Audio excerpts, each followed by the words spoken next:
Yeah. There we go. Hello, everyone. Welcome to another Coding and Philosophy podcast. I'm here with Takehito. Hello. Thank you for inviting me. Yeah, thanks for coming. And we've been seeing each other on and off. More or less. We first met in the coding sauna. Where was it? I think Platform 6. Platform 6. That's where I spend a lot of time. So it's not a surprise. Yeah. Yeah, and Takehito has an interesting story of how he arrived to Finland. Right, yeah. Because you're an exchange student. Yeah. Oh, full degree student. Yeah. But yeah, that's what I meant to say. Right, yeah. Full degree students who figured, I don't want to study in my own country, Japan. I want to study in Finland. Right, yeah, that's the TLDR. Yeah, and then that's how you ended up here, right? Yeah, basically. Well, you already kind of explained most of the story. But yeah, so my name is Takehito. I study international business here in Tamk and currently studying the second year, trying to decide what I want to do for the future. But yeah, so I guess why Finland, right? I think everyone's wondering why Finland. You know, because most Asians or at least Japanese people, when they think about going abroad, it's always America, New Zealand, Canada, or like Australia, right? Those main four English countries. Well, my perception of especially Japanese is that Finland is very known there. It is known, of course. So to me, it's not that big of a surprise that a Japanese student would want to come to Finland to study. Well, I guess if you're like a middle-aged housewife, then you're right. No, seriously, okay. No, because it is true that it's known. We grew up watching movies and also reading the picture books. But when it comes to studying, it's not usually the first thing the students come up to mind.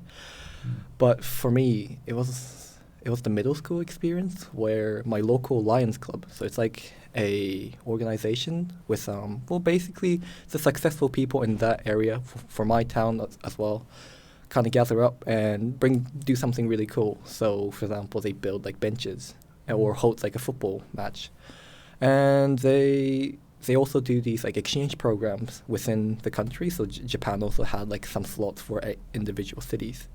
But, Japan's the Asian economy, and our city didn't have the members' kids who they wanted to send off to the members' kids. Yeah, so usually how it goes is that the Lions Club's members' kids or their younger ones usually get sent off to some other countries to kind of experience what outside of Japan is like. Okay, so basically this Lions Club sets this whole thing up. Yeah. Not exactly this, but like a homestay experience. Okay. And so they would, but since it's an Asian economy and they didn't have, they're pretty aged, like around 60 years old, and they don't really have their kids already grown up. So they were like, they were recruiting some like youngsters in my city to go abroad for free. So my mom like applied for it because I've been telling my parents that like I'm always interested in like abroad. And yeah, I got in and in middle school. Yeah, in middle school, during middle school. It was the second year in middle school. And for some reason they sent me to Finland. I don't think I had a choice. yeah. So they told me, yeah, you're going to Finland. Like, oh, awesome. Like, I'll take anything. So I took the flight. I think it was organized with 5 other students. Well, that was the decision of a middle-aged housewife, right? Right. That was the decision of middle-aged wife. So I stayed in Finland for a month, and the first week was crazy, where all of the students from other countries kind of gather up in one single roof. So it was like a camp, and we kind of like just get to know each other, like culture exchange, which was mind-blowing for me at the time because I only knew Japan. So like listening to the story of like guys from like America or like Turkey and stuff was really cool, and it kind of inspired me, opened up my eyes that like it might be really cool to like do something with these international people. And also like staying in Finland as well. I stayed in Lappeenranta, which is like where is it? It's like really close to the border of Finland. A lot of Russians there at the time. It was 2018 or something. Mm-hmm.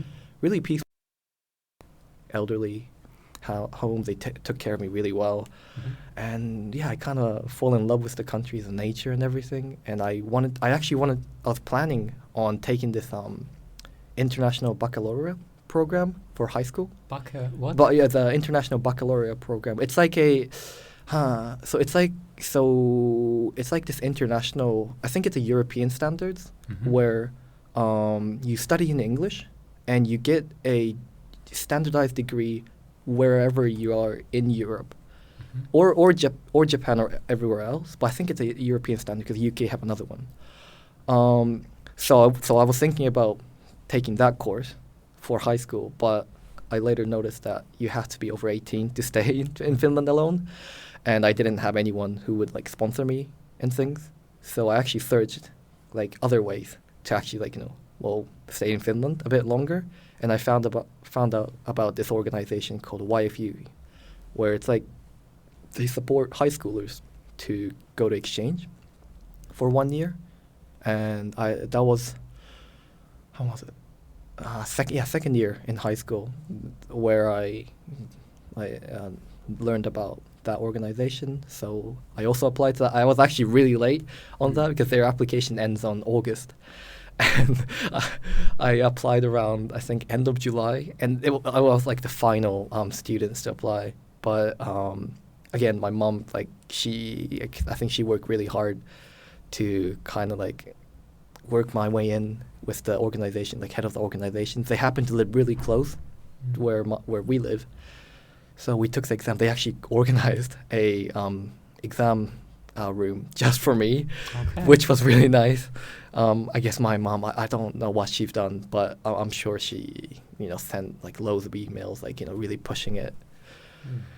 And yeah, and I got into that program, and we got like a training, which is really cool. You also have like a training session for like a week, 3 days training before you go abroad. Since so YFU Japan have a reputation of their kids not being able to speak English. Waifu? Oh, the YFU. That's the organization that organizes the exchange Okay. program, I and the see. Japanese branch has a reputation from across the world of not being able to speak English. So we have a 3-day training where we train our English skills. I'm still a bit confused. Yeah. So it's an international organization. Yeah, it's an international. And Yeah. Japanese or Japan has a a section or The a branch. Yeah, the branch. Yeah. And in that branch, even though it's supposed to be international, it's in Japan they don't speak English. No, in the organization. they don't. In that branch. Okay, I got you. Even the lecturers doesn't really speak English. So we Okay. have like an English shower session where the post like exchange students kind of teach us like how to speak English, which is kind of funny because as you can tell, I speak English. Yeah. And So- your English is actually really, really good. Like Thank you. That's glad to hear. No, but also like Finnish people, their English level was just the other day. I was on a tram, and I saw this like really drunk guy, and he started speaking in English to me, and I replied, and we had like, it was a bit awkward, but I had a conversation with him in English, so that's really crazy. But Yeah. And I heard the same thing. An Italian friend of mine said that would never happen in Italy. yeah, no. Italian drunk person would be able to hold a conversation like that, or an Italian in the same position. You know. All right, what I mean? yeah, of course. So it's something to be Shockers. grateful. Yeah, Mm. and so I went through that, and I had a 1-year exchange in Vantaa near Helsinki, Mhm. and I also went to the local high school there in Tikkurila Lukio. Why Vantaa? Oh, well, basically how the YFU exchange works Mhm. is that obviously there's a branch across the world, and there's also YFU Finland as well. Mhm. And what they do is that, when you apply and get selected as a YFU exchange student, Mhm. you can choose which country you want to go to, and you apply for that country, and that branch of the YFU takes that takes that list and kind of ask for volunteers in that country to become a I host see. as a volunteer. So, from what I gather, which is it doesn't really matter where you just wanted to go to Finland. Finland, yes. Yeah, yes, I want to go the to thing. Finland. Yeah. So okay. Or okay. you really, well, with this organization, you don't really have a choice to choose. Mm. So, but it was really nice. Vanta, very nice place. Mm. I happened, and my host parents, I still actually spend the holiday sometime with them. And I actually, like, I'm actually going with, I'm going to participate in Helsinki Marathon with them on May, so which is really fun. But yeah, they took care of me really nice. I didn't really got to learn the language, but I got fully immersed in the culture, and also since being close to the capital, learning the cutting edge of the Finnish culture and things.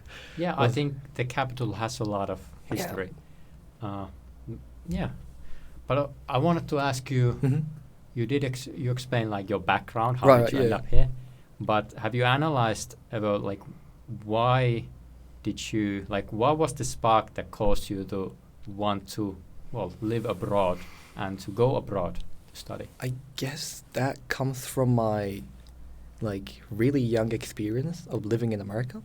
Mhm. So when I was in, I think, when was this? Yeah, so second year in elementary, my father just told me randomly that oh yeah, by the way, son, we're going to America because I got a job, because his company is headquarters in America. Okay. So he was chosen as an engineer to stay there for I think 2.5 years. So it's like a cultural exchange program, and also get to know, I guess, kind of educate the engineers there to kind of get to know the headquarters as well.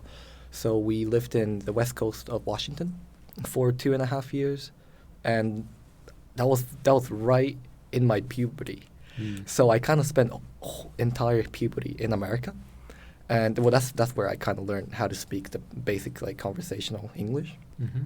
And I guess that kind of left me in a position where I didn't know who I was.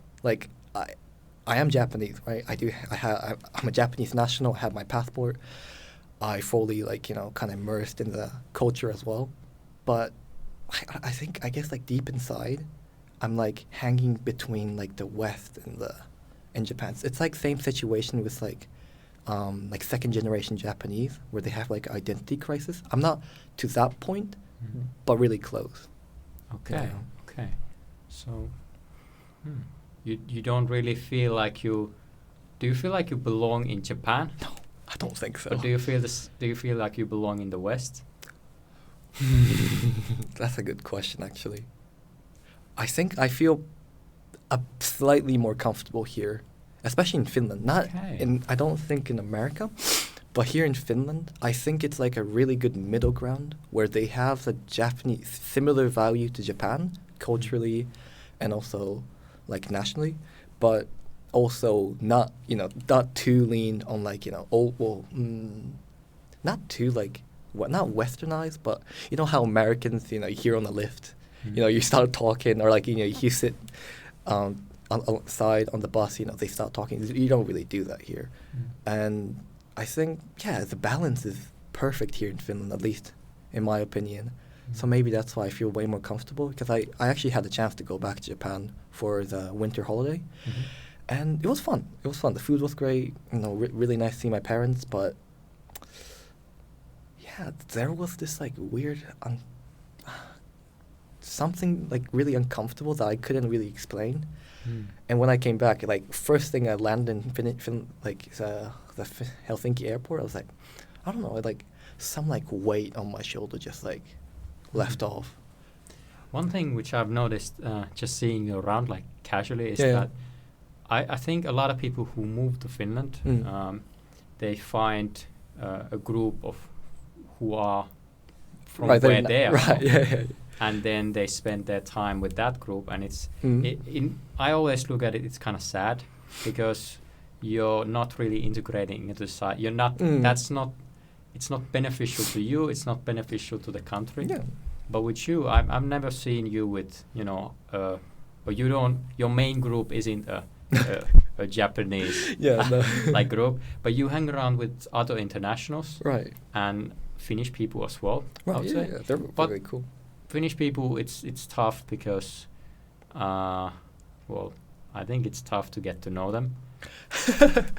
Well, yeah, sometimes. Yeah. No, but like, Unless give them few pints of beer. You know, you're Yeah. best mate. yeah, that well, it's they have to be kind of internationally minded. Yeah.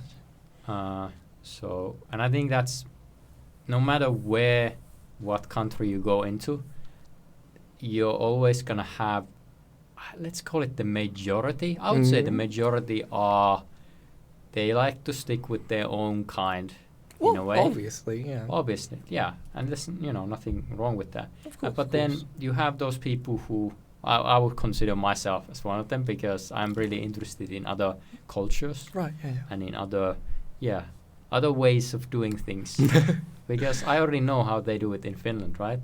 So that's it's interesting to learn other ways. Yeah, because like I understand where those students or not just students, but like people that gather within their community, because that's the comfort where it's like it's more comfortable being. Well, I guess for them, it's a bit more comfortable being around the people that they used to, but I think for me, there's a reason why I left. So I think it's the difference between. I don't want to say like that. I don't know how to put this in words, but it's the difference between, voluntarily coming to the country, and coming to a Western society seeking for better opportunity. I think that's one of the because if I look at, for example, also, it's not good to categorize people, but for example, if people are from South Korea, Japan, or Taiwan, or even China, I feel like they obviously they do have their Chinese community. Like I also have my Japanese community here in Tampere, but I feel like their main friends groups are like non-Chinese or it's not their like community, right? That's not their main community. But when you look at other people like other countries, they tend to stick around with those people because they came here not because they're not comfortable within that country, but they're here for economic reasons or something else to seek better lives or something. Maybe I would disagree with I think it's like what you said. I agree when you said that. Did you come here out of your own free want or or did the circumstances of your life just like have where you, for example, where your parents like you're gonna go here and you say it's like you see the difference, I would say, in the way that the internationals like operate their lives here, right? Yeah. Because like you said, if you're here out of your own free will or your want, like you, right, then you're gonna seek out. You're not gonna seek out the people who are like you. Who come from the same environment. You're gonna seek out the difference, the different people. So, and I would say it's night and day, because I was sitting in a cafeteria and I saw this group of. They might be Korean. I'm really bad. Well, no, might be Japanese, might be Korean. Yeah, of course. But they were just all sitting in a group, scrolling their phones, and it honestly, when I saw that, it made me so sad, because, well, not only just you're in another country, first of all, and just look around you, like what's outside. You're not gonna have this opportunity. Best content. Yeah, you're not. The best content is not right in the phone, right there, but it's outside. So it's just. I feel like that's like more of a generational problem than a ethnic problem, because it is attractive. Like the content that you see on your phone is very attractive. You really have to kind of rethink about how you kind of have a relationship with your phone nowadays, because I had problems as well, like especially in high schools and middle school, where I couldn't study because like I was on my phone constantly. So, yeah, it is sad. But you know, like what I do at least is that I try to like whenever I'm eating alone, I try to like seek out like hey like, you mind if I sit here and like start like conversation. If they don't want to, then it's fine. But what type of people do you start a conversation? Because you're gonna start it with, I would say, an international. Because the good thing about you doing that is because you're immediately interesting. Especially if you do it to a Finnish person. Because it's you're immediately interesting because you're not like everyone else. So that's really and also that's where if all the internationals who came had that mindset or did that, then the country, I would say, would benefit, because the point of immigrants, or the point of people moving to other countries is to you kind of affect the natives in that country, or you give them some of your habits or some of your culture, and you receive some of theirs, so that you both kind of enrich each other. Yeah, of course. And the only way that happens that if you don't spend time with the group you're comfortable with, going outside of the comfort zone, right? Exactly. That's what everyone says. Yeah, and also it's more interesting that way, Well, that's the thing. It's a matter of mindset, because some would say, that's like, to be honest, we had a janitor who let us in, and you were trying to talk with him. Oh, right. He said, I don't speak English, which is I would say that's a cop out. That's an easy way to not have to do, like not to be affected by another culture, or like you know what I mean? Because it's really interesting, because Japanese does the same thing where. Because some of us are capable of speaking some level of English. We learn English from, I think, 4th grade. At least, like, my generation, we learn English from 4th grade. And, like, we have these English teachers. Like, we have, like, these things that you do in kindergarten. Like, same education, I guess, in Finland as well. So we are capable of, like, if someone asks us, that, like, where can I go to, like, that place? Like, when they show us the map, like, we can tell them the way. But, most of the time, even with my friends, like, they tend to be like, sorry, like, I don't speak English. But I don't blame them, right? It's tough. It's scary, especially for people that haven't, like, really have the time to, like, interact with the internationals. They're alien. They look like, they look different, they act different. I understand where they're coming from, but I feel like, as you said, like, I feel like world would be more interesting. Yeah, well, but I think that's in every country. Like we talked about, it's you whenever you want to spend time with people who like look like you, who think like you, who have the same opinions, who have the same culture. That's just in every culture. And I think we are strangers, or like if you are someone who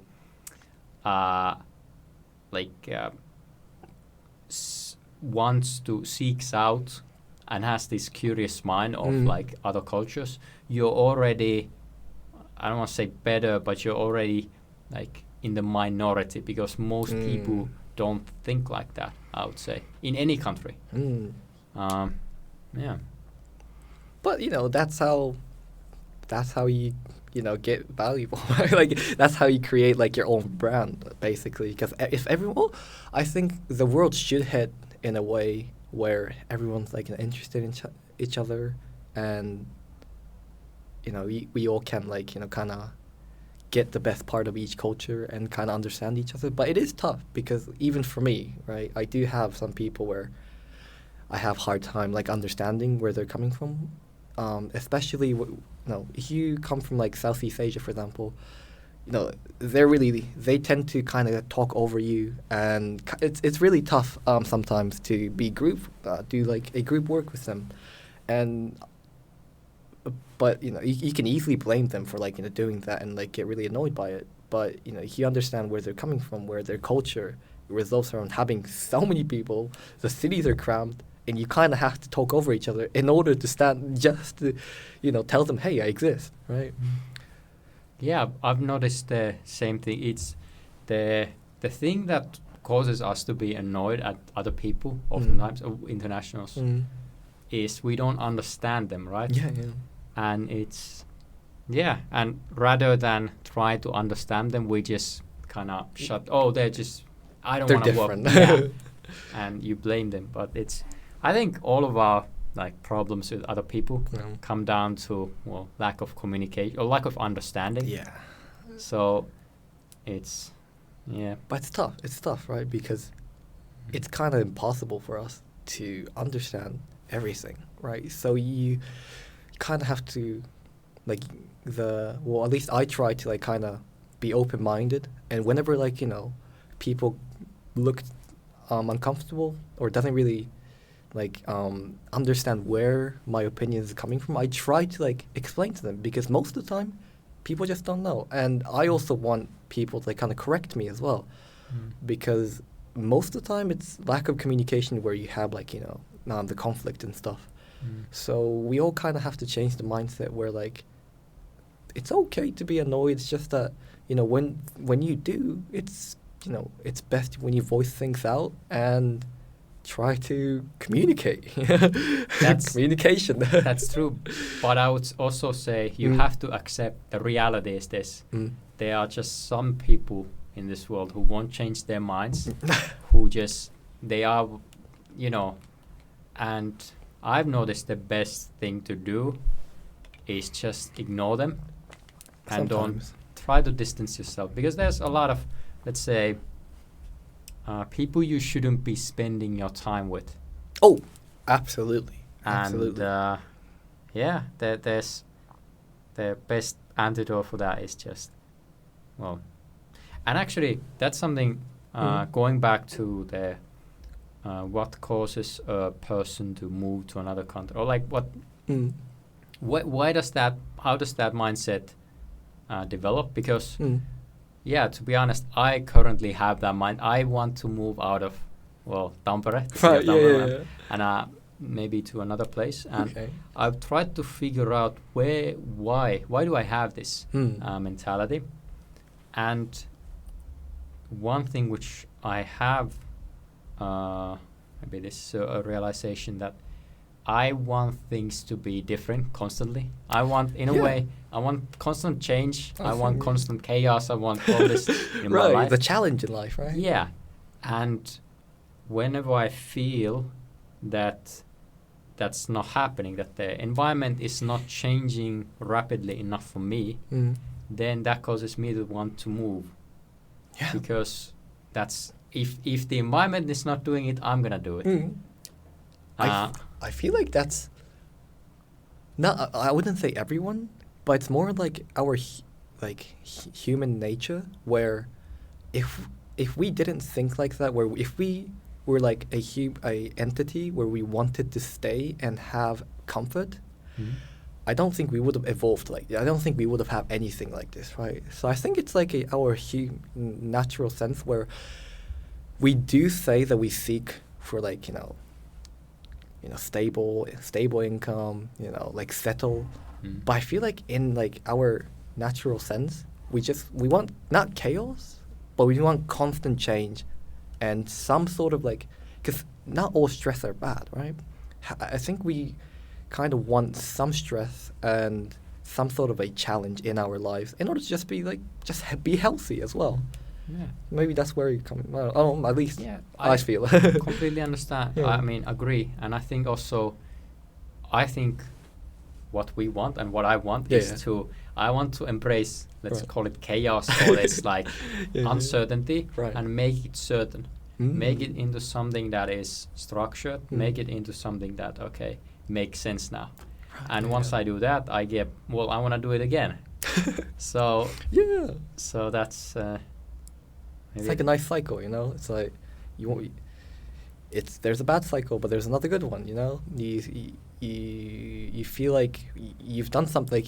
For me as well, right? I moved out from Japan, but now I'm like, wow, I think I can do something more cool. Like, where I feel like I do still want to live in Finland, but also I feel like it's more interesting to kind of like collaborate with other cultures as well, not just like Finland, but other countries.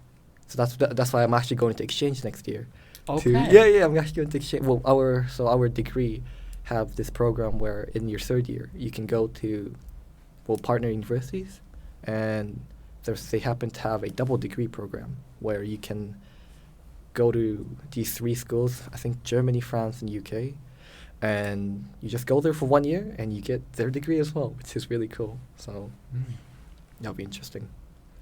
Yeah, but there's also the, I do think it's important to build something long-lasting in places you go. Because I do remember I did backpacking in Germany. That's cool. Yeah, and I met a lot of these, let's call them, well, people who have been doing that for a long time. You know, they work in, I don't know, cafeteria in France, then they go to Italy. Like they the go, nomads. Yeah, the nomads. That's really they just go everywhere. And I did notice one thing, which is that they really live day by day, or they are very right, of course, they're impulsive people, and it's I mean, it was sad at times because there's nothing, they don't have anything long lasting, right? They just live in this constant chaos, which is not where you want to go either. But you also don't want to be in constant, like, in the same job for 20 years. Right, yeah. I feel like all of us, like some of us do that, but it's not the way humans are built. We're not built for that. Right. So, yeah, you want to travel. And I think exchange is a good thing because you're going to spend a year at least there. Yeah, and it's like a nice middle ground, right? Yeah. But I do like the idea of like nomads. Maybe like, you know, for like, you know, there's the concept of like gap years, right? And I think it's like an amazing experience where like you graduate from high school and after that you take like 1 year off backpacking. I think that's really, like I sometimes do think like, like maybe like, you know, after graduation, I, you know, maybe not like go straight to like office or any like, you know, jobs. I might just go backpacking, you know. But yeah, go backpacking sounds so cool. Like I have so many friends that went backpacking, and like listening to their experience, like their story just never ends, right? There's always stories where like, you know, their wallets got stolen. It's always negatives, but they got these amazing experiences, and yeah, just learning. Best way to learn a culture is to go there and embrace it. Exactly. And you know, I realized something while I was doing that is that I was scared at first, really scared when I did that, because I had I didn't know where I was gonna. I would book an Airbnb one day in advance. Okay. And then go, oh, I guess I'm staying here, so I need to figure out how to get a train there or something. So, but. And after you do that, you realize, there's really nothing. You can really survive anywhere. Right. You don't even need. Interesting. Like even if I lost my wallet, I could just walk to, you know, any embassy or any people would help. Look, here's what also would happen, because I would go to, if I went to a city, I would usually go to a school, usually an art school or something like that. Okay. Because interesting. That's where international or like open-minded people exist. Right, yeah, they tend to be, So, and people were very generous. I was, one guy said, hey, do you have a place to stay? You can stay at my place. Oh, no way. And one girl invited me to her violin concert. And I went to see that. That's cool. And it's amazing how generous people are if you're backpacking. Because maybe there's something that, you know, they like what your excitement, which like, oh man, I wish I did that back. Like maybe that kind of sense also like invokes something like that, and you want to help something like that. I guess like I feel like backpacking is like, you know, learning the core part of like people in general, right? Because you kind of have, well, basically backpack is all you have, right? So you kind of have to live on yourself. And when you're in like a tough situation, you know, because if you're living day to day, you're not going to ask people like, or even like seek for help, right? Usually you kind of have this mindset where like you have to have everything like get together on yourself. So I think that's really cool. But yeah, by the way, how do you like? How do you choose like the places where you were going when you were backpacking? Well, like I said, I would just pull up so I was in Germany, Right. and there was something called the €9 ticket during that time. Oh, Where- you were there. Yeah, I could take any transport, and I bought a ticket for €9. I could travel with it Yeah. for a month, 2 months. I remember. That's so cool. So I would just look in Airbnb, Yeah. and I had kind of a. Well, that's the thing. I didn't even have a direct. I wanted to see the border of France and Germany. Mm. There's a lot of like small villages there. Right. Yeah. So. No. It's the big objective was I have a flight to catch from Frankfurt Okay. back to Finland Right. at this day, Mm-hmm. and I'm in Switzerland right now. Okay, so you I started need from to- Switzerland. I need to start making my way.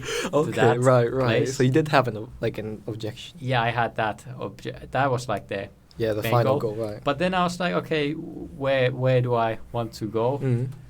And another big thing which I realized that I don't want to travel to see the sights. I want to travel to see people who I know. Yeah, I get that. So I would actually message people who I know, saying, "Hey, okay, right. I'm in Germany right now. Where I like, can I come?" Yeah. Or I was in Switzerland. I knew this one Swiss, so I would just text her. Hey, can I stay for one night at your place? Yeah.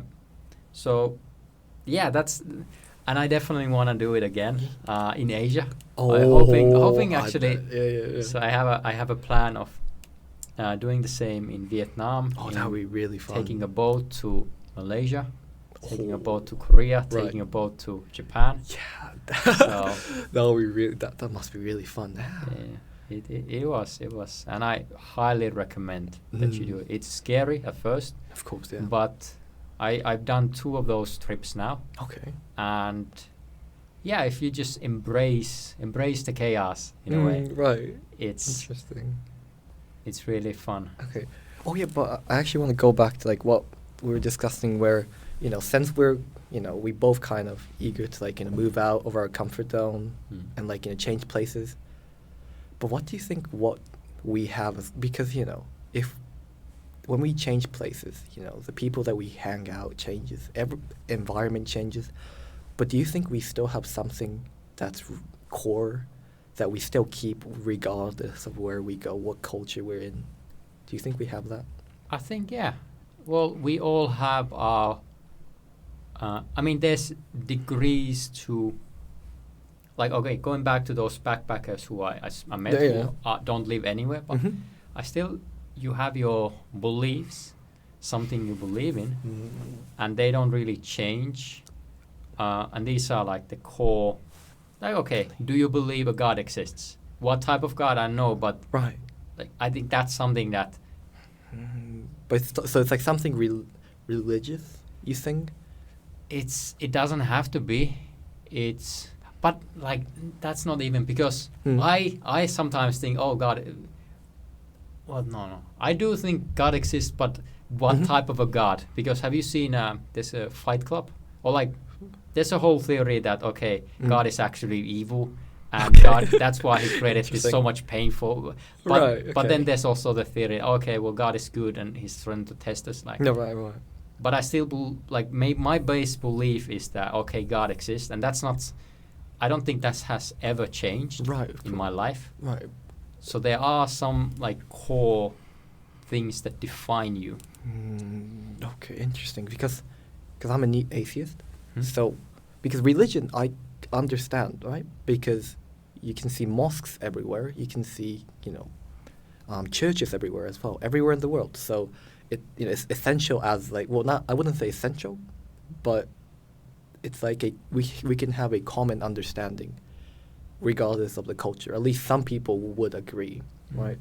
But like with me as an atheist, I feel like my core part changes. For example, like my value as well, where when I'm in Japan, I tend to be a bit more quiet, and I tend to kind of care about what others think about me. So that's why like the way I dress would change as well, where I tend to kind of match what other people are wearing. And when I'm in Finland, you know, well, it's not that I don't care about others. But I don't feel like, you know, we're not monitoring each other. You know, it's kind of like, you know, you go about your day, and I don't have nothing to do with your day. But I completely understand that, and that's because you're assimilating to wherever you go. You always try to assimilate. Do what the Romans do, right? Yeah. So because that's the way, if you think, that's the way humans survive. Is that if you go, let's say, this was back 2,000 years, 3,000 years, and you would go to a place and you would act completely differently. Like they wouldn't like be forthcoming for you. You have to act a bit differently, but still the same, because the way we change as humans is through like increments, right? So you can't be completely different. No, yeah. You have to have some sense of familiarity, like the way because we both speak English. Right. Yeah. We both like have this like international mindset. We have like a lot of things in common. Right. But if we were if you, for example, was Finnish, right, and you would have this set of beliefs that okay, this is what I believe in, and it's not gonna change. Like not be open-minded, basically the opposite of open-minded. And if, like, I'm trying to describe a person who's completely opposite of me. Right, yeah. Then we wouldn't have anything to talk about because we can't agree on anything, right? Or I guess you're just going to kind of just agree. Like, because when I imagine of a world where people just agree on one thing, like everyone just agrees on one single thing, it sounds amazing, right? We're not gonna have conflict, we're not gonna have, you know, nobody's gonna be mad, right? But that's so dystopian. Like, you know, like, oh yeah, do you like this? Like, yeah, I like that. Like, everyone's gonna agree on one thing. That's gonna be so boring. Yep. Because nothing's gonna change.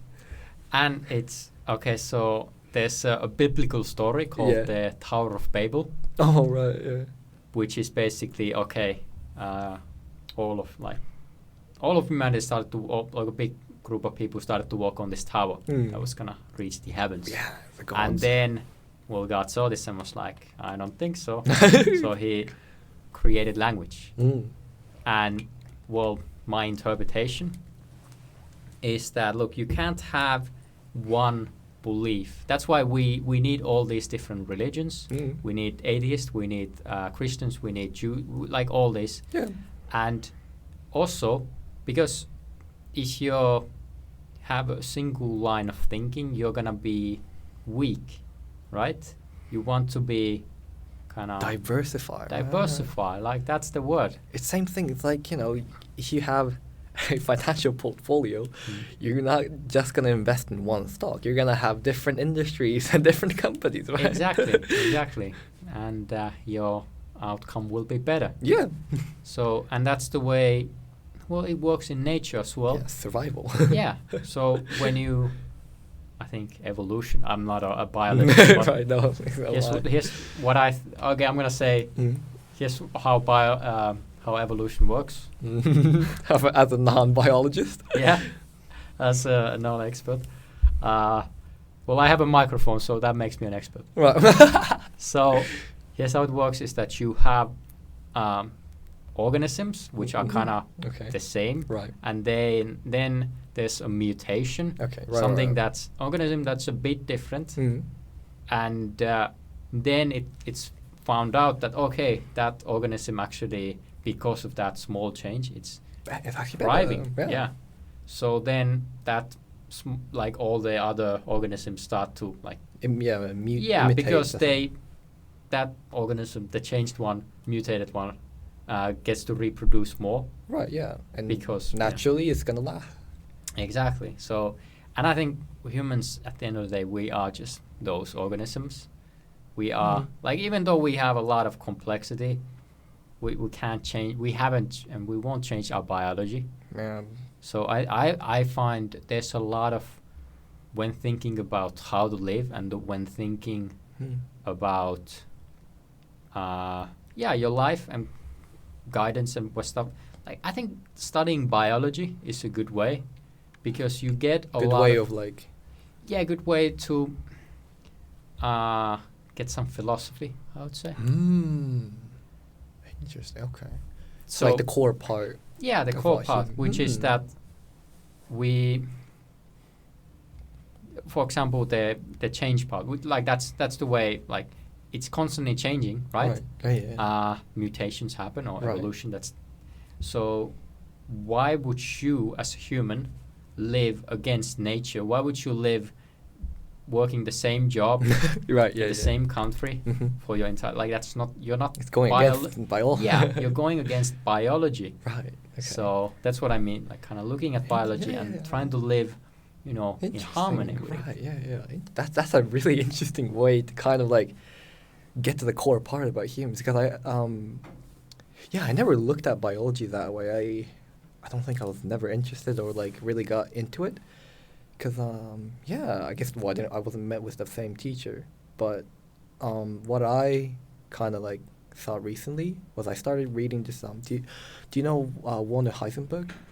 No. So he's one of the founding professors of quantum mechanics. Okay. Alongside with Oppenheimer, those guys, right? He was German, Oppenheimer was American. Both of them are creating atomic bombs at the time. Well, before that, they when Oppenheimer was in Europe, they published some journals together. But anyways, Okay. he has a book. He has a book about, basically it's called Physics and Beyond, where I'm still like midway through this, but basically he talks about how he met the concept of biology. He started off with his introduction of him kind of meeting physics and falling in love with it, and then trying to like educate the readers throughout the books to kind of understand where he got the concept of like quantum mechanics, and how like these like small bits that like define our body. I thought the book was about his autobiography, but it actually ended up being really philosophical, where why do we even keep this shape? Because because we as a human, or anything for that matters, they are keeping the shape. I'm not quantum mechanic, like, but I got a mic. I got a mic, so right? You're professional. But at least what I understood is that there's a meaning to every shape and form, and there's a reason why we keep this shape. But who defines the right? It got really philosophical, and it got me thinking that like most of the problem I have is so small compared to like this old man is thinking about. It's like, what am I gonna do for what am I gonna do for future? That's like such a minuscule like problem to have when you think about why do we even exist and why do we keep the shape, like it's nice to like feel yourself, to think about like the core problems. Sometimes it's a nice coping mechanism. And I think that's what philosophy is. Or I heard there's many descriptions of it, but the one which I agree with is that you're trying to find the core problem, right? Or the core question to ask, actually. Maybe that's a better one. So, yeah. And that reminded me of, Bruce Lee. Bruce, the boxer. The martial artist. Yeah. Well, don't call him a boxer. The boxer. So he talked about how you should be, and he used the analogy of water. Like water can take any shape. Okay. And that's he used this in combat basically. Right. But you can use this philosophy in elsewhere as well. But because if you think about water can take any shape it wants. Right. Yeah. And it can be hard. It can be, It can, anything it wants. And that's the way you should be as well is kind of don't be set to your own beliefs. Right. Like this is what I believe in. You kind of what is the most advantageous form to be in? You be that. Yeah. Right. Yeah, like keeping the, I guess being open-minded, right? Yeah. Like thinking that, but it's really difficult sometimes to like, because because we both have our own beliefs. Everyone has their own beliefs, and people, I always think that like, oh, like my belief's never gonna change. How my way of thinking would never change. But you look back, right? Even with your own history, like you as a kid is so different from you now. So yeah, it's really important, I feel, to like kind of keep telling yourselves that the way you think is always going to change, and that's okay, and it's that's how we're going to live for the foreseeable future, and that's like a mindset that you kind of keep on telling yourself, because it will happen eventually, but it's like sometimes you struggle where you think that your belief is like so stuck and like it's never going to change. Because I sometimes do feel like whenever I talk with someone, and like I have a completely different like opinion against them, and I most of the time I do like they explain their point and I kind of understand, but like sometimes I really don't understand where they're coming from, and like have a hard time understanding like them, but I just tell myself that like, well, at this point I might not, I just don't have like it might be a day where I don't have that open mindset, but at the end of the day, eventually I might understand what he meant, or he might change and he and I have a different belief. But well, I would say that they are wrong beliefs. Of course. And yes. To be honest, like in the world, like I feel oftentimes we are too, like everyone's opinion and everyone's belief is good, which is not true. Because I've had that experience where I meet someone, and actually happened today actually. Okay. I was in a conversation with someone, and then it seemed like the conversation wasn't harmonious. So what was it about? Well, that doesn't matter. But the way it would flow is that I would say something, and then you would go to another direction. Like you wouldn't say anything related to what I said, and then that was confusing. Okay, I'm gonna try again. Okay, and I would say something, and it happened again, until I was like, I don't want to be in this conversation. Well, so basically he wasn't even listening. So he didn't really pay attention to your opinion, and just. That's how I felt. That's how I felt, and it caused me to not be. Of course. Well. Yeah. I could have tried to figure out like why, but like I just would rather not have a conversation like this. That's how I felt. Yeah, I feel well, but that's more of a problem with like not being able to communicate, right? Because that type of people is like literally impossible to have any meaningful conversation, right? But with belief, like like a ridiculous, like for example, if I'm flat Earth, right? You believe in a flat Earth? No, I don't know that. I don't. But for example, if I was talking with a flat Earther, and if he or she, whoever who believes in flat Earth tries to kind of explain to me why they believe in the Earth is flat, I will still listen to them, and I try to kind of understand where they're coming from.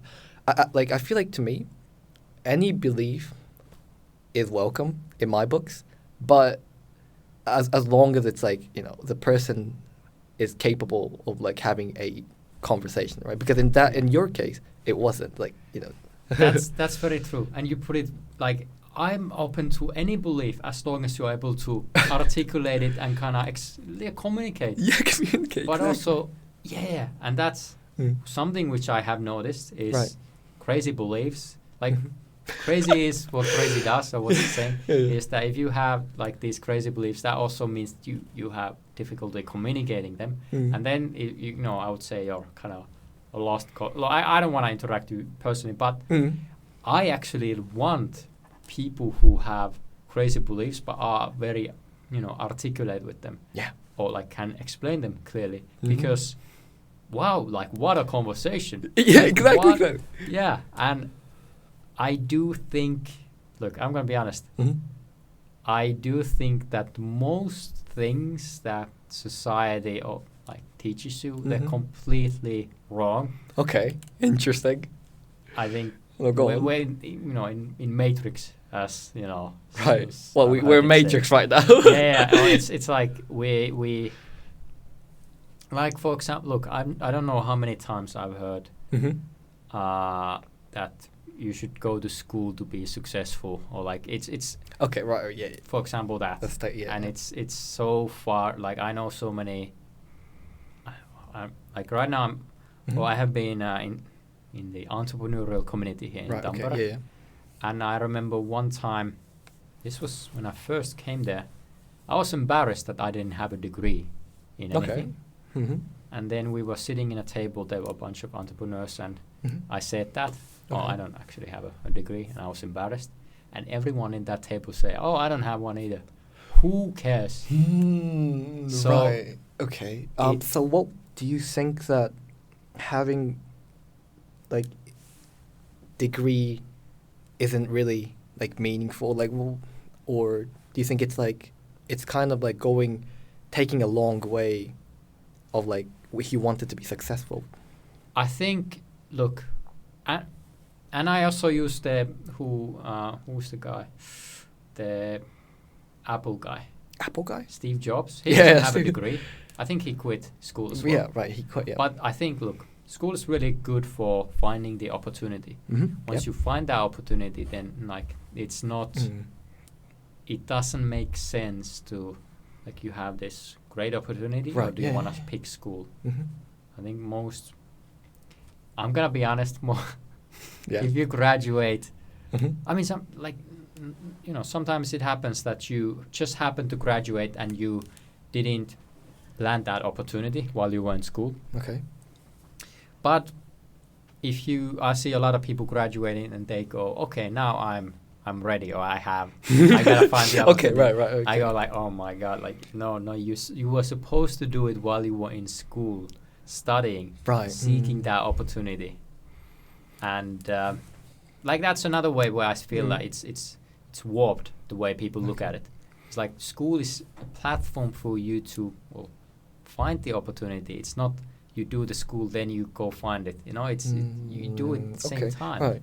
But do you think, like, for people that wants to seek success, let's just say that if you are seeking out for financial success, like being rich, do you think going to, like, higher education is, like, a longer way than to just, like, start your own business straight up? Well, it depends what you go study. Like, if you go study engineering or like software engineering, some like degree which is very valuable in the job market. Okay. Then I think, it might be a fast. Like, look, there's no right or wrong way. I just think there's a lot of degree programs which are not useful in the job market. Or they don't have value because either too many people have them, or the skills that they teach are not relevant in the job market. Okay, yeah. That's all I'm saying. Right. Okay. No, because it got me thinking the other day because whenever I listen to these podcasts, right, I hear the success story where even like not even a entrepreneur. So this is like a researcher, like a scientific researcher doing publishing papers, and he was explaining how he didn't even graduate high school, and he got into lab and he were like really passionate about. I don't remember what was the field, but it's like some sort of a scientific field, and you hear all those like stories where you can be successful regardless of your degrees. And I feel like it's true. That's the fact that these people are successful without a degree. It's a fact, right? It's a fact. But they can say these things because they're successful at that period. But I feel like for majority of us, including myself, the reason we seek for these degrees, and like our parents also tells us to get a degree, is that it's very tough to like acknowledge this fact, but we're just not too special. Where it's getting a degree is like a one way to be professional at being normal. So if I had like a ridiculous skill where like I don't know, if I like Steve Jobs, where he can reimagine or had amazing ideas, or to pick up amazing ideas and gather money. Well, if I had something like some amazing skills, obviously I won't need I won't need a degree to prove the fact that I can do something. But I feel like for vast majority of us, even the degree wasn't really relevant in the job market. It's really important, at least for a average people, to kind of prove the fact that yes, I went to a class at a given time and completed a task with a passable grade, and I did that for 4 years. That is a very relevant certificate, right? So that's why I do still agree. I still want to like encourage like even people that wants to like kind of make their financial success to still go to at least have a bachelor's, because you never know, and most of the people that are asking these questions most of the time doesn't have the special skills, right? I mean, I don't disagree with anything you said. Yeah. I completely agree that it's if you're in, but like my point is if you're in school and you get a better opportunity, like hey, you're in school for, I don't know, marketing, and then you get a job offer from a big marketing firm. Of course, you're gonna go to that and screw the degree, because now you have experience. It's like a launching pad. Of course. And also, well, might be unique to Finland, but we get a lot of student benefits. So I want to be a student for as long as I possibly can. Oh, yeah. Because of those benefits. The benefit is crazy. So, you get like almost like €3 school lunches, 280, something like that. Well, that I get. That I get as well. Yeah, so thank you. Thank you for that. But Kela, right? It's a Kela money. Yeah, I get, as a Finnish, I get money just for being a student. I get support from the government. That's crazy. And also, they pay like 80% of my rent. There's no cap. Like, there's no cap of like how much I think the government will pay. Okay. But look, I get a student apartment, which is, dirt cheap. Every single month, I go, this has to, like, how is this possible? What, like, this is the dumbest financial move that Finland, like, why are they giving students free money? It doesn't make sense to me. So it blows my mind every single month. Like, what this has, like, okay, I was working in a startup, and I would every single month I would go, okay, this is my last work day, because it's gonna go down. Right. Okay. I have the same feeling with the benefits, so I'm not even mad if they shut it off. Oh, because okay. It's crazy. I don't understand how it can work like that. You know? I feel like it makes sense for governments to invest in, especially like higher education, not just higher education, but education period, because I feel like that's the best investment you can do to, I'd say, anything that a government can do, since that's the future, right? If you create a generation where it's well educated and had no financial burden during a student, you're going to have a amazing bright-minded people that just were able to focus on not just academics, just Enlightenment period, right? Because even, you have, like, I don't think every student does this, but even if you end up, like, just clubbing all time and just passing, the classes bare minimum, you still have these times where, you're not restricted by money, right?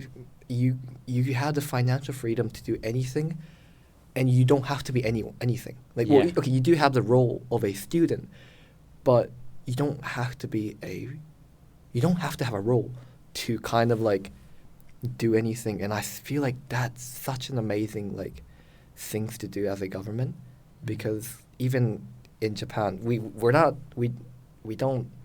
Well, our tuition isn't ridiculous as Americans, but we still do have to pay, tuition, and also we don't have student allowances or anything. We basically have to struggle during students. Or do your parents have to struggle? Yeah, basically, you're a student. The parents have to struggle, and even though you're living away from your parents, you're not completely independent. You're still seeking support from my parents. I'm still like seeking support from my parents, and you're not completely independent. And I feel like being independent from like such a young age is really important. And yeah, it's better for everything, right? Because when you think about the problem that any government faces, you're not going to come up with like a perfect solution with like, a bunch of old guys, right? What you have and most of the time is the weird, youngsters that were doing like, weird experience that happen to be useful in real life. That's how innovation and that's how solutions are made. And where do you get that? Just giving people freedom to do whatever they want. I completely agree. Yeah. It's the difficulty when it comes to convincing, because it's a long-term investment. It is, yeah. And the way we are is we want short-term gain. We want results. Short-term results. Yeah. And that's something to be also very grateful of, is that after the Second World War, Finland as a government was like, okay, what are we going to do? We are screwed, basically. Nothing. Yeah. And they decided to put a heavy emphasis on education. And that's why Finland became this a wealthy Nordic nation. Because it's not rich in natural resources. It's not, what we have is like Finnish engineers. There's Nokia, there's Angry Birds, there's... it's crazy. A lot of them. Even, it's crazy how like, just in a consumer level, as you've mentioned, there's Nokia and like these big companies, but even like, in like the enterprise level where, Kone is a massive company. As they have massive like shares in escalators, lifts, and everything, and that coming out of a population like 6 million people, ridiculous. It's ridiculous. But that's how investments work, right? That's what happens if you invest in education. You get these amazing talented people that wants to work for your country, because in Japan they're gonna leave, or any country, even in Germany, like they're all gonna go to America because they seek for financial success, and that America will give you that. But I feel like in Finland, people tend to like stay most of the time. Yeah, I wonder why. Is it because there is a sense of, because they, at least, when it comes to the Finnish defense, what do you call it? What, the military? There's these metrics to measure how willing are you to defend your country, and Finland is. Right. I heard like on top of the list, like there's a very strong. Oh really? Yeah. Okay. And I think the mandatory military service has something to do with it. Well, of course. Because that's the time where you're really serving the country. Literally. Yeah, exactly. And then something happens during that. It's either 6 months or a year. something happens during that period. Maybe you become more patriotic. Yeah, of course, a bit, right? So But being patriotic about your country isn't necessarily a bad thing, right? Because look at No. Americans. yeah, Look at Americans. and it shouldn't be. I think it should not be in any. If you live in a country and you're shamed or ashamed to be patriotic, I think that's really destructive for the. Yeah. That hits so hard because that actually hits really hard because when you ask Finnish people like not when you ask the question like are you proud, and that might kind of separate the opinions. But when you ask people like are you happy being in your country, most of the time it's yes. Or like are you like optimistic about the future of your country? Most people would agree, right? It's like, oh yeah, there's a bright future in Finland. In Japan, it's just shame on shame. Like, people are, like, shamed of, like, oh, like, Japan is so lacking behind the West, or, like, like, our economy is doomed. Like, people are always complaining about the country. And it's so sad, because complaining never brings anything, right? And I don't understand why most people think like that, but the sad, cold truth is that Japanese are shamed to be... Well, they're not shamed to be, but they're always shaming on themselves for some reason. And that's also why I don't really like staying in Japan. It's like, people are Japanese, but they don't feel a sense of patriotism in Japan? I feel the wrong one. Okay. the extreme right wing, it's like, we should bring back the emperor to power, but not in the sense of like, I want to do good for the country, or I want to prove. It's really rare to see people that are like that in Japan. Yeah. That's why I don't really feel comfortable with it, because it just, there's nothing really productive about being negative and like always complaining. Because what is it gonna bring? Like, you complain, all right, sure, like well, it might be a nice topic in the pub, right? Yeah. But nothing would, like, you always have to keep on, like, like trying to seek solutions.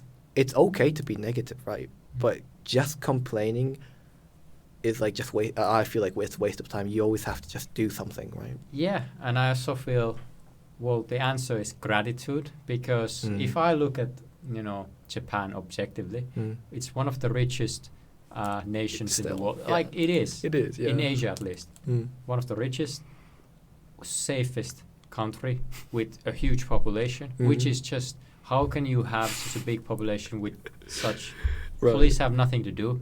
Yeah.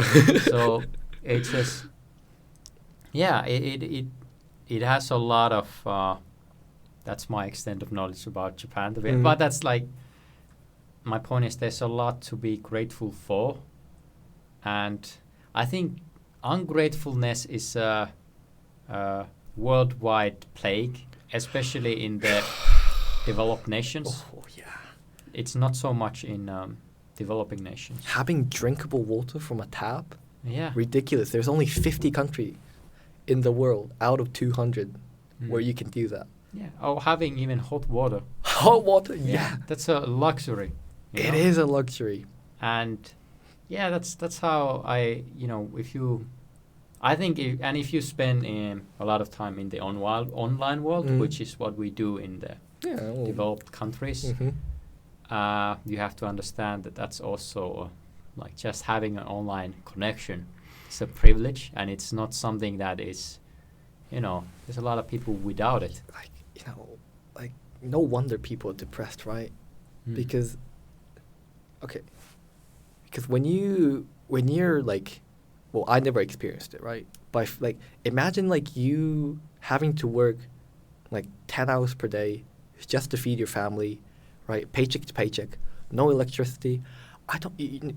You might think that people are going to be depressed, but most of the time they're just living their day and just solving their problems, right? And it's really interesting where when people starts to move on from having to walk to their workplace to getting a bike, which is it's a massive improvement, right? They're not going to be happy for it. They start complaining how they don't have a car. And when they get a car, they start to complain how shit their car is, so they want a new one. It's like a never-ending cycle where people start seeking for better opportunities, and they're going to forget where they come from. Because even in Finland, right? You came from a level where you will... my lack of Finland is not that high, but, you know, when you go to, like, rural areas of Finland, you know, they do have electricity, but, like, what? 50-something years ago, they didn't have one, or the train, or the luxury of having tap water. Yeah, especially after the Second World War. Yeah. It's like Finland lost the war to Soviets and had to pay reparations. Oh, shit, okay. The entire, like, if you ever visit anywhere up to Rovaniemi,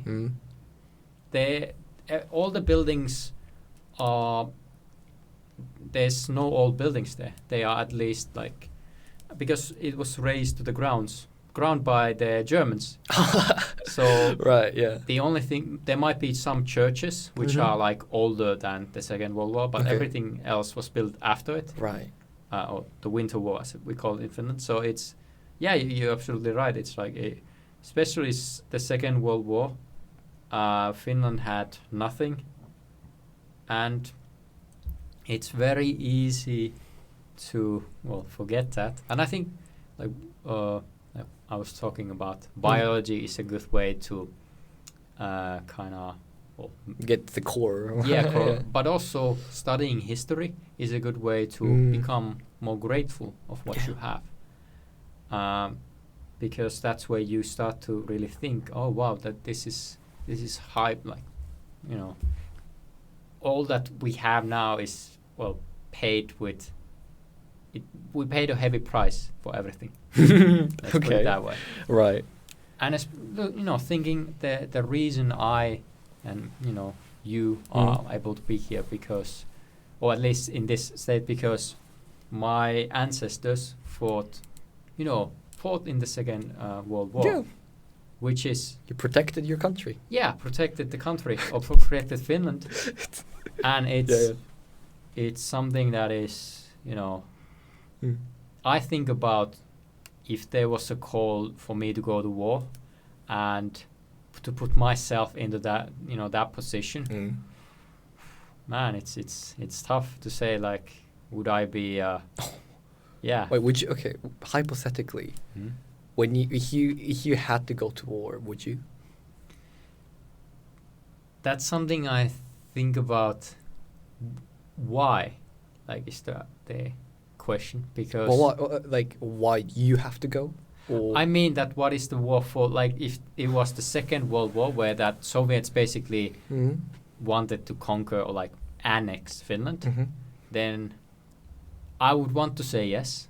Of course, I can't say because I wasn't in that situation. No, of course. But in that situation, I would want... But if Finland all of a sudden, I don't know, we want to invade Sweden, no, I wouldn't go to war. Okay, okay.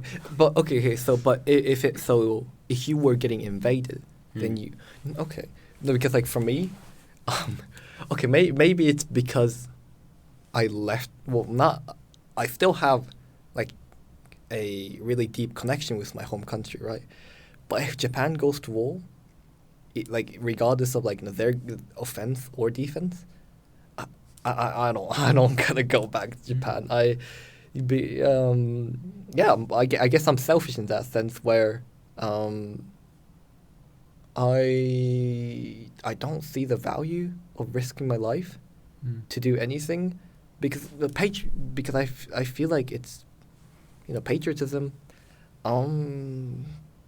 In that sense, it's quite. I don't think it's like that. That's the right way to show like devotion to your country, since you're going to just create this cycle of like kind of trying to like solve the problem with power. And you're never going to find a solution when you keep on doing that, because it's just back and forth of who's the strongest. So if Japan started going to war, if I, for example, if I lived in Japan and they started a war, I will leave immediately. I will leave immediately. That's why I want dual citizenship, right? That's why I want it. I would say that there is, in a dream world, Yeah.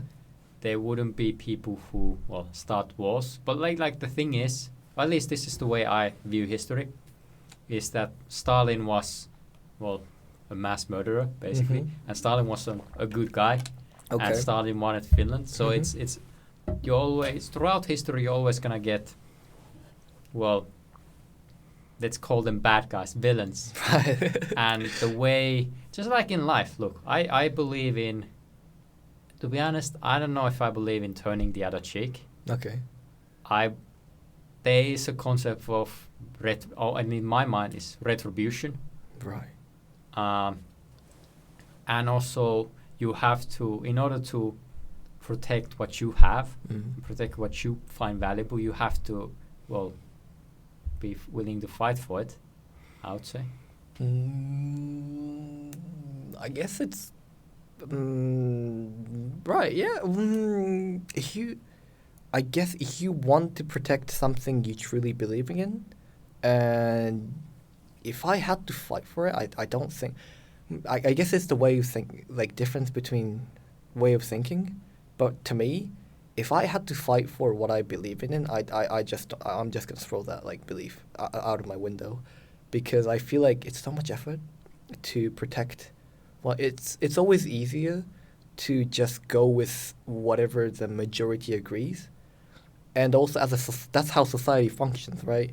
We have this entity of they're the reason why there's a border, is that you have a bunch of groups of people that happen to agree on similar values and understanding, and you formulate a society. And if you think a bit differently, if you are going to be a minority in that society, you're going to suffer, right? And yeah, I agree. But, the thing is, the way anything evolves, the way a society evolves, is through people who think differently. And there are cases where, I think there's a saying, I heard a Japanese saying that the nail that sticks out needs to be hammered down. Oh, yeah, wow, yeah. I really like that word. But also you need in order for any society to change, you need to have people who are the rebels, are thinking like differently from everyone else, and then other people look, hey, I think like that as well, and that causes a change to happen, right? I do agree partially, where you do need some outside, well, not outside force, but yeah, someone who thinks a bit differently, but there's like a certain, I feel like there's a certain like category of things that you can go about being a minority and make a huge impact, and just being a minority because of the sense that you just have this really strong belief that you don't want to make a compromise, right? Because the difference between like an activist that is actually trying to make a difference and activists that have that as their personality, I think that's the difference we're talking about, where there's people that actually wants to make change, and that will still be a minority, right? Because that's the ones who wants to make actual changes. Like, these are the people that, for example, in Japan, there's these politicians that actually wants to make change of aging population, but they're not protesting outside of the government to make a change. They are getting elected in their local community and changing laws and stuff. Or some actual climate activists that wants to change policies are making parties and being in the government. But they are these. But it's the same minority, right? It's the same minority, but they're trying to make a change. But there are these minority of people that just a minority because they have this belief and they think that that's a personality trait. I agree. I know what you mean. It's trendy to be this, then I'll be this, And I would say that's the majority, because the way, humans, the way we're kind of wired to be is want to belong, and that's what happens. That's why young people are depressed as well. Yeah, because they're not living for themselves, they're living for someone else. And I heard a great description of what a midlife crisis actually is. Once you hit 50 or something like that, a lot of people have it. Okay. It's that, you have societal expectations of you. Oh, yeah. You get an education, you get a job, you get married, you get kids, you get a house, you get, all this stuff. And a midlife crisis happens once you have basically lived your life and done all of these things, accomplished all of these things which were expected of you. Then you realize, that's nothing. I didn't want to accomplish any of them. Actually, I wanted to live a completely different life. But like the post-nut clarity when you hit 50. Yeah, so it's then you go crazy because you go, I don't know, I've heard you go buy a boat. You go, you do something crazy after 50. So like that's the thing that happens. So I think you shouldn't be living your life at all. Or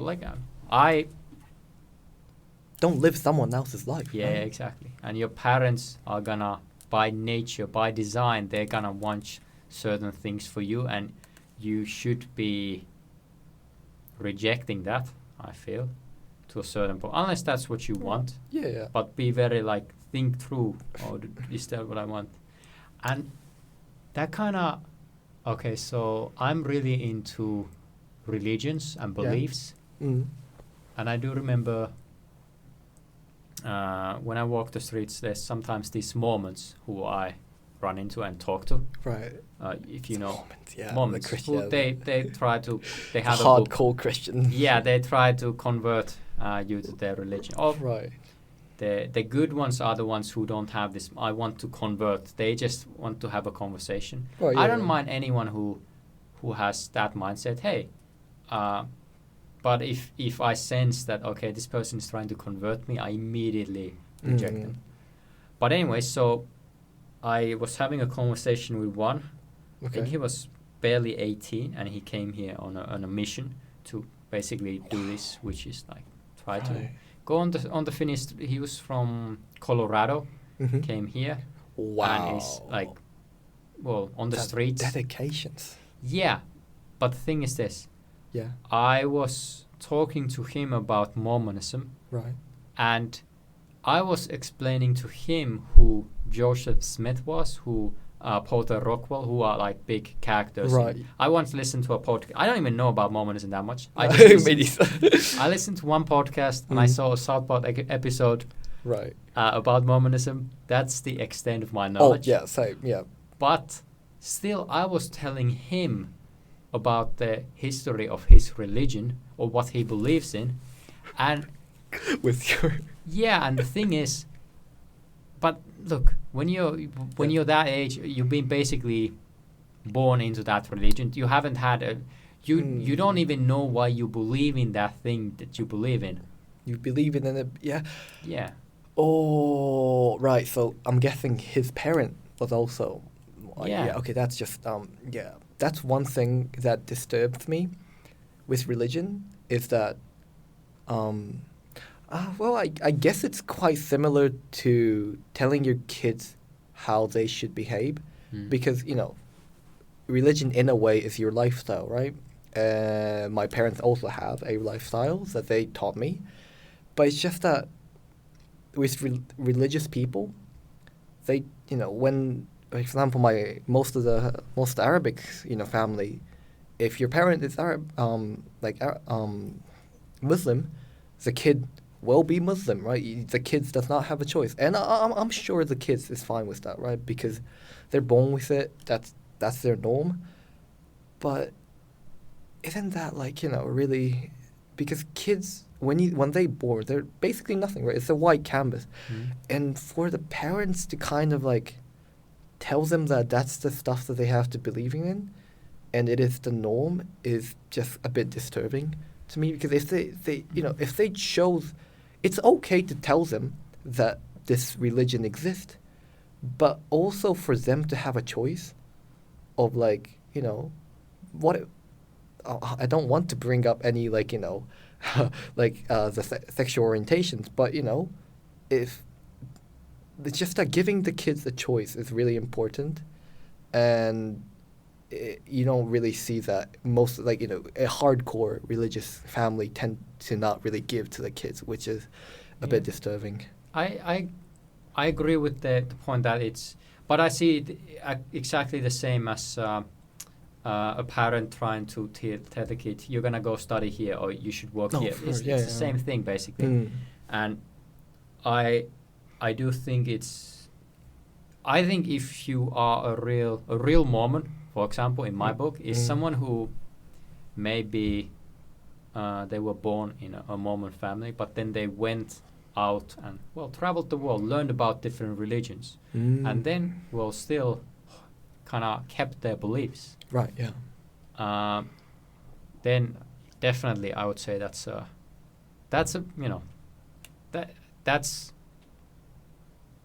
yeah, that's a real Mormon.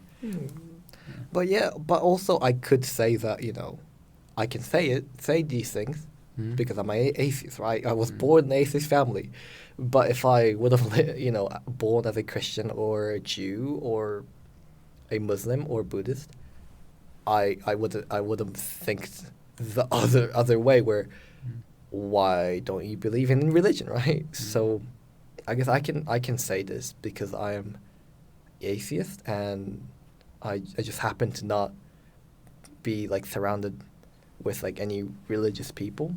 So I understand where they're coming from and the way they want to expand this, right? Because they've been believing in that for probably generations. Yeah, and my problem, let's call it, with religious people is I think religion should be, or belief should be, a very personal thing.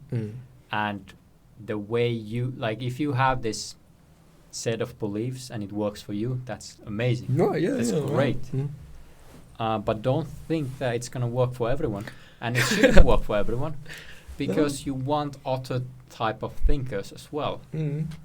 And often and that's I do talk because I enjoy reading about and learning about other religions. I like talking to people from other religions, right? And oftentimes I get the sense that they're trying to convert me to think like them, which is, it's that's I want to discuss. Like, my big problem with this, I love discussion about beliefs and religion. Those are really fascinating to me, but I hate when I get the sense that this other person is trying to convert me, because then they're not listening. They're not trying to. It's not a harmonious conversation. Right. Yeah. Right. So it's the one-way conversation where, like, they make it seem like they're listening. Yeah, and they're just trying to gather data that they can use to convert you even better. Because most of the time the concept of religion is that they work, especially with Jewish and Christians and Muslims, is that they technically believe in one same God, but it's just that they interpret it in a different way. So they work around the basis of that your religion is wrong, right? So it's kind of difficult when you have those types of people to kind of I would agree say each other. I know some religious people who, like, because they're all about perspective, and I think it's important. Okay, what do we agree on? Because that's always a better conversation. Yeah, of course, yeah. So they are like, and I don't want to mock religion, because I do think it's here's something which I thought about, why some sort of, or why religion is good, because I think it's good to have belief systems, or to believe in something greater. Of course, yeah. And to get into a habit of, like, basically having beliefs Of course, yeah, I believe money. Yeah, well, and what religions teach you is these belief systems in a way, and if you are religious, that also kind of it causes you to think about your beliefs a lot more. And well, I would say, like talking about what are the like, I think some sort of a spiritual belief is necessary for human beings, like biologically speaking. And I think, well, with atheists, I think it's honestly oftentimes, it's used as an excuse to not have to think about what you believe in. Oh, I think so too. Which is that, it's used as an excuse to not have to develop your spiritual part of you. Which is that if I ask you, is there a God? Then you respond, I don't think there is. Then, I think they're both equally as fascinating, because if you say that there is no God and we come from nothingness, right. It's like the possibilities basically are endless in my mind. Yeah. But also, if there is a God, then the possibilities of where we came from, or like the stories that can be, the spirituality that can be basically kind of gotten from that or developed from that, it's the same, because you still believe in something, right. Even though you say you don't believe in God, but you do believe in nothingness, right? Or I think how the way I look at this is that religious people are just like ultimate overthinkers, where because I feel like the reason they believe in any religion is that they're seeking for answers that nobody really has, or way too complex that you really cannot explain in like a simple words. But it's like, but they keep on thinking about things like where we come from, or how did the universe has started. Like, I'm sure there's scientific ways of looking at it, but you have those thoughts, right? Or you have these thoughts of things that is kind of difficult to explain to others, but I feel like so many religious people have those thoughts, which I don't. Where I don't really think about those things. So I feel like that's the reason, that's the difference between atheists, is that back then, when religion was kind of starting out, there were so many thinking that there wasn't really science. Nobody was that educated. And we kind of needed, things to kind of gather people together. But now in the modern world, I can live, basically I don't have to know or kind of have to rely on anything to live, right? Basically, I can be dumb and still live, which is crazy, because if you were dumb back then, right? If I have no knowledge, like in the caveman days, I would be the one who eat those red and white mushrooms and die, right? So maybe that's the problem. Well, that's basically how there's so many atheists nowadays, is that we can live without overthinking or thinking about anything, because the world is designed, or at least in the first world world, it's designed in a way that you can live without overthinking or thinking about nothing.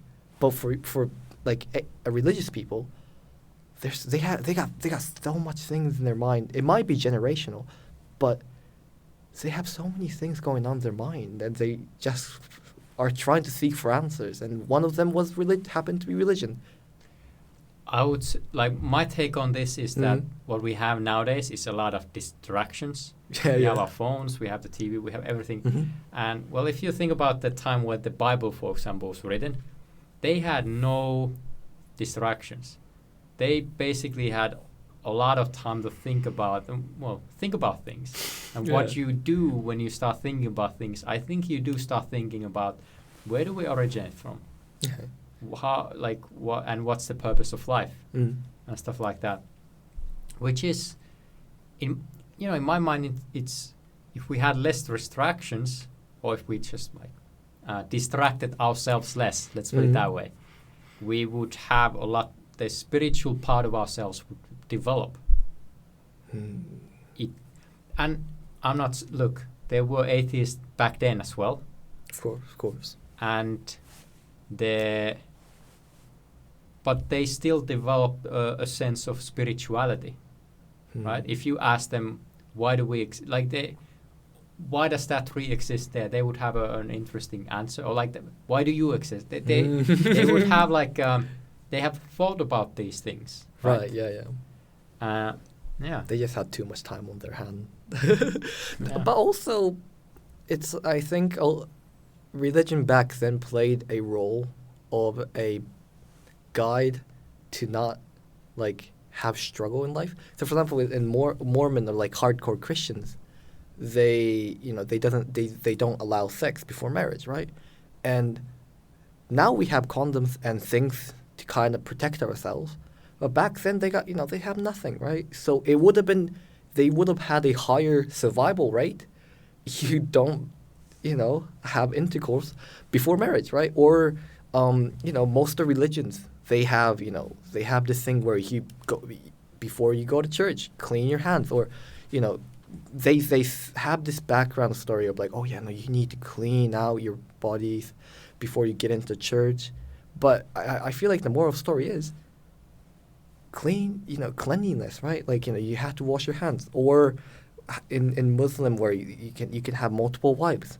That must have been like, the man was going to war and they just didn't, the woman just didn't have places to go. And it, back then society-wise, it was really tough for women to live alone, right? So that's why as a religion, it kind of allowed in a anarchist society to have place for these people, right? So and now we don't have that, right? Now we don't have that. That's why it feels kind of ridiculous sometimes to think about religion. But I feel like back then it was really practical, right? It served a purpose. Yeah, and what you're like hitting on there is that okay, so I've done a little bit of reading about the Bible, the stories from there, and it blew my mind because I realized that what the church have basically taught me about all these like beliefs, like you were saying that you should clean your hands after before entering church, and the no sex after for marriage, is that those were interpretations that kind of caught on from the Bible. But if you read through, like, there's so many contradictions. There's so many like in the Bible, it did talk about like a lot of the people had multiple wives. So they were or you'd have like side wives. That's how they were defined in the Bible. But you have the main wife and then the side wives. Oh shit! Okay, that's cool. And yeah, you have a lot of the stuff that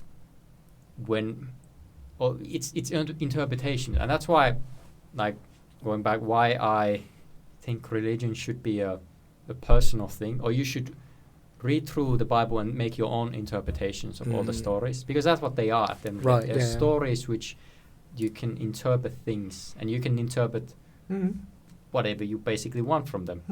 And I also think the level of your interpretation depends on the level of all of intelligence as well. Yeah, of course. So it's I think a big like realization I had, that what the church is and what the Bible kind of tells, or the stories it tells, it's two different things, right? So but I guess it comes down to is having balance, right? I feel like in anything, religion as well, right, where it's really nice to have those beliefs, but maybe not force that upon like kids, or like try not to convince others to also believe in, right? So it's always the balance where it's okay to have beliefs, and it's okay to like tell everyone how great it, or like be passionate about things, right? Because people are passionate about anything, right?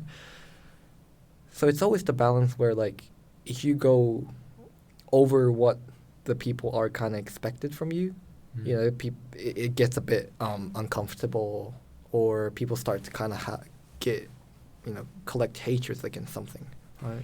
Yeah, and it's like so in Tampere, there's these people with megaphones, like on the streets, oftentimes yelling that Jesus is coming, Jesus is coming. Yeah, that one. And that made me think, because my view on religion, that it's if it could be harnessed right, it could be the greatest power of our entire civilization. Oh, yeah.